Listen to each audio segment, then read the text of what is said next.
검찰 수사심의위원회가 오늘 미투 운동의 시발점이 된 서지현 검사에 대한 성추행과 인사보복 혐의를 받고 있는 안태근 전 검사장에 대한 기소 여부를 심의했습니다.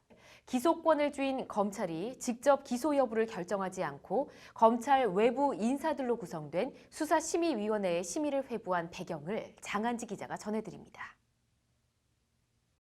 서지현 검사를 성추행하고 이에 항의하는 서 검사를 통영지청으로 발령내는 등 직권을 남용한 혐의를 받고 있는 안태근 전 검사장에 대해 검찰 수사심의위원회가 오늘 오후 구속기소 의견을 냈습니다. 오늘 열린 회의에서는 피해자인 서지현 검사 측 대리인과 안 전 검사장 변호인이 각각의 입장을 수사심의위 위원들에게 전달했습니다. 서 검사 측은 안 전 검사장에 대한 구속기소가 필요하다는 입장을 강조한 것으로 전해졌습니다. 수사심의위원회가 서 검사 측 의견을 받아들여 구속기소 의견을 nem에 따라 검찰은 조만간 안태근 전 검사장에 대한 구속영장을 청구할 것으로 보입니다. 원래 수사심의위원회가 이제 미국에서 이제 기소 여부를 결정하는 대배심처럼 우리도 이제 양쪽 얘기를 다 듣고 수사심의위원회 위원들이 이제 결정을 하는 거라 가지고 그 부분에 대해서 좀 공정한 결정을. 검찰은 앞서 문무일 총장이 안 전 검사장에 대한 기소 여부 심의를 수사심의위원회에 직접 요청했습니다.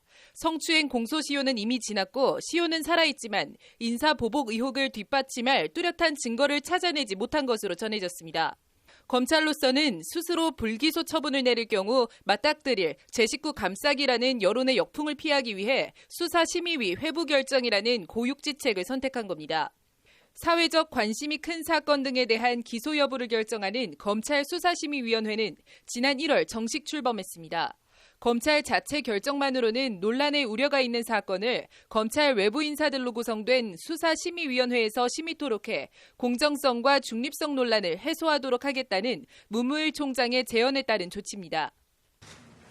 국민적 관심이 집중된 주요 사건들에 대해 수사와 기소 전반에 걸쳐 외부 전문가들이 심의하도록 하는 검찰 수사심의위원회 제도를 도입하겠습니다.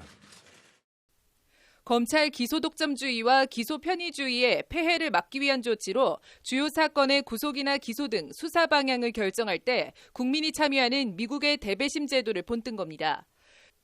수사심의위는 변호사, 교수, 기자, 시민사회단체 활동가 등 사회 각계각층의 학식과 경험을 갖춘 전문가 약 250명으로 구성됐습니다.